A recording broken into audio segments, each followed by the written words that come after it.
High-level D&D, to put it mildly, is insane. Stick with me though, I promise it's not all negative. Let me say right away that I actually love its brand of insanity. It's a very different type of experience and fun compared to what you get from the earlier levels in the game, but that's not necessarily a bad thing. It's just different. I've mentioned it a few times on the channel before, but my current campaign is closing in on 4 years of play, with our group now at 19th level, with obviously a really good portion of that time spent during high level play. There are definitely some growing pains as you push into tier 3 for the first time, which for clarity the Dungeon Master's Guide defines as levels 11 through 16, with your characters being considered Masters of the Realm. Particularly in the early part of tier 3, maybe levels 11 through 13, it can be challenging to really define the scope of the game. By this point, for the most part, simple dungeon crawls and MacGuffin hunts are largely trivial for your party. They've unlocked most of the tools to do just about everything that they're gonna want to do, so the only thing that can really stand in their path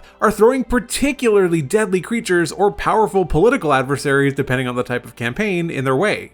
The point that I'm trying to make is that if you and your party decide to continue playing your campaign into tier 3 and beyond, what makes this element of the game challenging as a dungeon master is redefining that scope.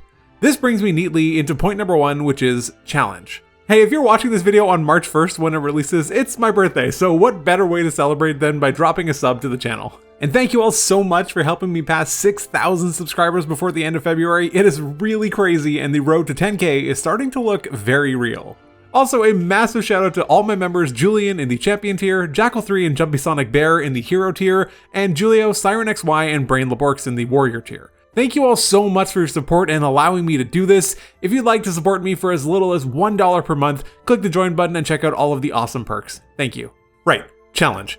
The higher your level becomes, finding an appropriate challenge for your group can be, well, challenging. The monsters that once struck fear in their hearts now barely even register as a nuisance. Once you're in tier 3 and gaining access to higher level spells and magical items that have so much power built into them, the struggle becomes incredibly real to figure out what you can actually do to challenge your party. And while that might not necessarily sound like that big of a deal to everyone, at least not on a surface level, I think that it really is a fundamental part of what makes the game interesting and compelling, to me at least. Part of what makes the early levels feel almost real is how easy it is to die and not really have any way back from that. Before level 5, there's no Revivify. Even having the necessary gold to acquire potions might be a problem.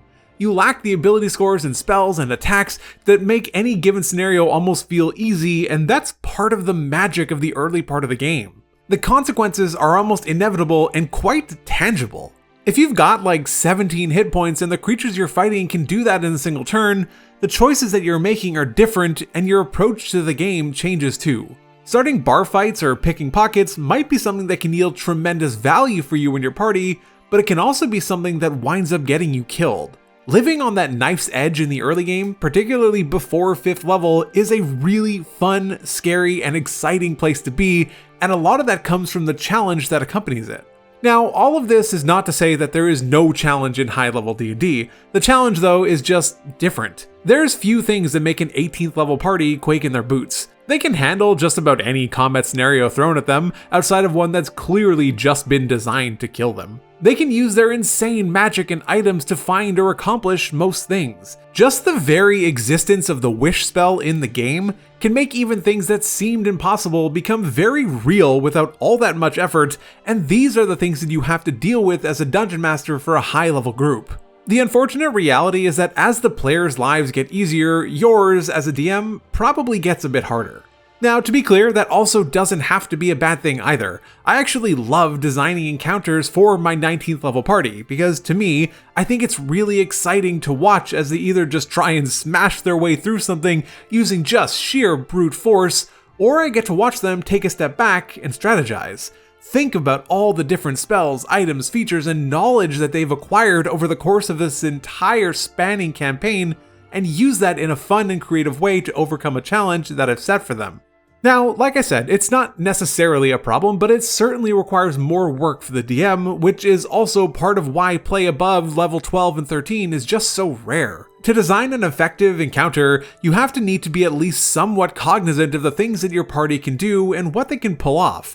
Not to make it so it's impossible to accomplish for them, but to maybe try and have them think outside of the box a bit more and make it so they feel a more perceptible challenge, albeit a very different type of challenge than they were used to in the early game. Like I mentioned before, the scope and scale of the challenges have just changed. You're now masters of the realm. Your problems are bigger. Depending on the direction that your game has been going and what your party is into, this now really opens the door for a very different type of challenges, like negotiating with an ancient dragon or powerful political factions. Brokering peace, some deeper subterfuge. There's a lot of angles that you can take with higher level gameplay. Not to say that you can't do these things early on, but I found that they do tend to feel a little bit more real with higher level groups. The next reason why I think so few people really enjoy high level D&D is because there's just basically no official resources to support it. At the time of writing, the only official module that runs fully from levels 1 through 20 is Waterdeep Dungeon of the Mad Mage. And though it technically does do it, calling this a pick it up and run it module is far from reality. This is actually the module that my current game of nearly 4 years started from. I've read this thing start to finish probably 4 or 5 times, and let me tell you, it is a lot of work if you want there to actually be any form of truly cohesive story and progression. If you just want to run a simple turn your brain off dungeon crawl, this can work provided that you and your party know what you're signing up for. There are some very loose story connections throughout, but really not anything that a group can truly sink their teeth into, with most levels feeling very disconnected from the others. You don't really feel like you have that much of a purpose or impact here. Anyway, because there's so few resources, it makes the very notion of a long-term, high-level campaign feel incredibly daunting. While some DMs thrive on building out their own content and worlds and having everything come from their own mind, I'd bet that a majority just want to pick up a book and run it without all that much effort. That's just not what you get though from Dungeon of the Mad Mage. I also kind of understand why there aren't a lot of official modules that go through 20th level. Like I mentioned in the challenges section earlier, there's just so much that your party can do by that point that accounting for it in the text of a printed book becomes a massively daunting task on its own, to the point that it's probably next to impossible. Or, in reality, if you try to do it, because every party is so different, it's going to create some wildly different results at different tables. Truthfully, I think this is something of an unavoidable problem. I don't think it should stop the team from trying to create high-level content for the game though. Fortunately, it looks like they are starting to trend in that direction, if only a little bit more. The recent book, Planescape Adventures in the Multiverse, in its campaign section included a campaign that took characters from 3rd to 10th level, and then a final section at 17th. Now, this is good and bad from my perspective. Going from 3 to 10 is nice, you get to experience the bulk of what your character can do, and are along for the ride for most of their development. The jump to 17th though, it feels awkward and disjointed at best. You've skipped 7 levels, the same amount of levels that you actually played. You now need to get to grips with all of the new powers and abilities that your character can actually do. You've got to decide what happened during that downtime. How did your character grow or change, because they didn't just hit 17th level out of nowhere. They were presumably still adventuring during that time. Minor spoilers, I get that there's context for it with the whole memory loss thing, but that doesn't really make it any less jarring. This creates a different type of big burden on both the DM and the players, only for them to play out one short chapter. I don't know how worth it really is. Sure, a DM could fill in the blanks and actually create 7 levels of content for the party to explore and extend the campaign much further, but that is a tall ask for someone just wanting to run a module. Now, interestingly, we are getting a new book releasing in May called Vecna, Eve of Ruin, which is specifically designed for characters from 10th through 20th level. On a personal note, I wish it had been another 1 through 20 or even 5 through 20 with different entry points for groups who want to decide to start playing at 1st, 5th, or 10th level, but I must admit that I'm really happy to see official content taking characters to 20th level. Like, I can't stress that enough. I am so happy to finally see more high-level content, even if jumping in at level 10 still feels a little bit awkward to me, as I really enjoy the early levels and getting to know and grow my character. Starting a campaign from 10th level when you're on the brink of being Masters of the Realm just feels a bit off to me. Though we obviously have very few details of what this module can do right now, I can't help but feel like it would be more fun to merge a 9th or 10th level character over from a previous campaign into it. But at the same time, some people probably just want to jump in and get that high level experience, so at least now they're being afforded that opportunity.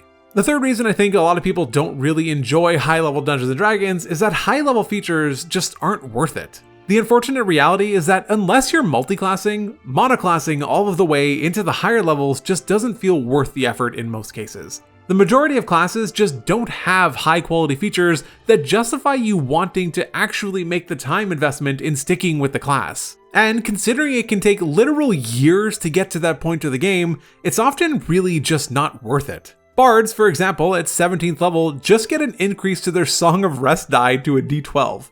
Okay. And then don't even get me started on Superior Inspiration, a feature that I have ranted and raved about far too many times on this channel already, and is probably one of the most egregious things printed in this game. But it's not just Bards. Sure, Barbarian's Primal Champion feature is really cool and exciting, but don't forget that you've got to get through Brutal Critical 3 times to get there, and Indomitable Might. Basically, every high-ish level Ranger feature is also just not worth it, and Foe Slayer is almost embarrassing in itself. Most of the power of Ranger has been offloaded to the subclasses in the recent books for the game, thankfully, which definitely helps, but it still hurts that the core class just feels so lacking in the late game. Now, the good news is that not all is lost. It seems that, to some extent at least, the design team has been listening and has been making some efforts to tweak and improve later game features to make them more exciting. Brutal Critical has been changed into a new feature called Brutal Strike, which grants new and more powerful options that a barbarian can make in exchange for sacrificing advantage that Reckless Attack provided them. This makes for a really nice improvement and a class that feels far less static than its 2014 counterpart. The Bard's new 20th level feature, Words of Creation, is also much more interesting, though they still left Superior Inspiration but bumped it down to 18th level. The point is, though, that if you aren't interested in multiclassing, or if it isn't allowed at your table, that your options for interesting and fun and powerful choices for most classes pretty aggressively dwindles as you get higher levels, which feels almost counterintuitive. You would think you would be constantly getting more and better things, but the reality is that you just aren't. And to be clear, I understand the reason here. The design team wants to front load more things since that's where most people are playing, and they want to give a player a good feeling of exactly what a class has to offer. But the knock-on effect of that is that the later levels tend to either fall flat or are nearly irrelevant, making them not want to be played as much. The next major reason D&D campaigns just don't do well in the late game is just because of the sheer complexity of managing everything going on at the table. And this comes from both the players and the Dungeon Master's perspective. As a player, by the time you're 12th level or higher, you've got so many spells, class resources, items, consumables, features, attacks. There's just so much going on that it can genuinely become difficult to keep it all together in a cohesive way and actually remember to use everything that you wanted to use during combat. This same thing is very true of a Dungeon Master too. Between managing the high-level monster stat blocks, which are riddled with immunities, resistances, vulnerabilities, spells, lair actions, legendary actions, sometimes mythic actions, regular actions, swapping attacks for spellcasting and status conditions, it is just a lot to keep track of. Combining all of that with having an understanding of what is going on around them, what the players are doing, and tracking all of the various different effects and status conditions there as well, how they overlap and interact with each other, it just gets really daunting and overwhelming really quickly. One of the best things that you can do to try and alleviate this to at least some degree is to enlist the support of your players at the table. I'm lucky enough that my group are pretty active participants during combat and are generally pretty aware of the things that are happening and help me and each other remember what is in effect at any given time. They'll often remind me that one of them is affected by blindness or that my creature has been grappled or something. When there's dozens of things happening during an encounter, it can be super helpful to have a few extra people just keeping track of and staying on top of some extra things. And maybe, fortunately for me, I have no worry if they're going to cheat or anything like that. I obviously can't say this for every table though, but I know we don't have that issue. Unfortunately though, I don't really think that this is going to get any easier in 1D&D, which is releasing later on this year. Many of the new options that have been added to the game have created, well, options. This can have the effect of slowing the pace of combat down even further, and potentially even earlier than the late game with things like the Rogue's Cunning Strike feature arriving so early. From the player's perspective, it appears that most classes have been given more and more choices, which is a good thing, as it does allow players to feel more in control and like they can do more with their character, and I do genuinely think that that is a great thing. but it can have the side effect of slowing the pace of play. Thankfully, some spells like Conjure Animals have been completely worked to help alleviate some of this, and I really hope that that trend kind of continues. I'm really curious to see what the new monster manual is going to look like, and if we'll offer any additional support for running high-level encounters and streamlining things a bit more. Unfortunately though, we are going to have to wait until 2025 to see that. The last major contributor to the issue with high-level D&D is really just the time commitment that it takes to get there. Depending on how often you play, how long your sessions are, and what method your group uses to level up, it can easily take years to get to higher tiers of play. Now, this again isn't in and of itself a bad thing. My group has actually taken to really enjoy getting really stuck in their characters and developing them and sharing in this fully fledged story, but this is definitely not the case for everyone. The reality of running a 2, 3, or 4 year long campaign is one where you will very likely find yourself getting burnt out or bored from time to time, and that is perfectly normal and shouldn't be seen as a bad thing. I found it helpful during these periods to have one of my players run a short side adventure for a few weeks that I get to play in as well to really help me get out of that DM mindset. It also lets the other players roll up some new characters and try something that's a bit different. We get to fall back down the levels a bit to remind ourselves of what the early challenges feel like, and it gives us all a completely different take on the game from a new DM with different players and characters. It's been a lot of fun, and I highly recommend this. When you're playing a long-term campaign over the course of years, you're probably just going to want to roll up something new.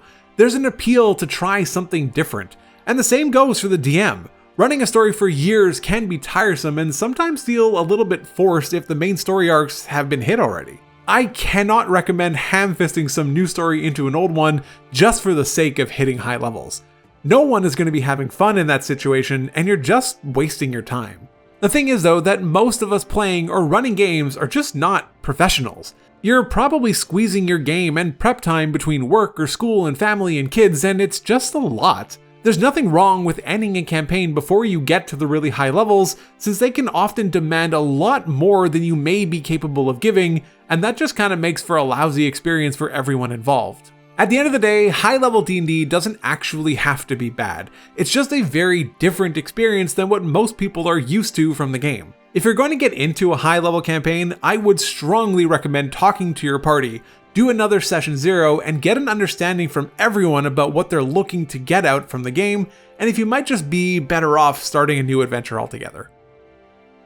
Thank you so much for taking the time to check out this video, subscribe to the channel to help support me, check out my Discord server, but otherwise, take care.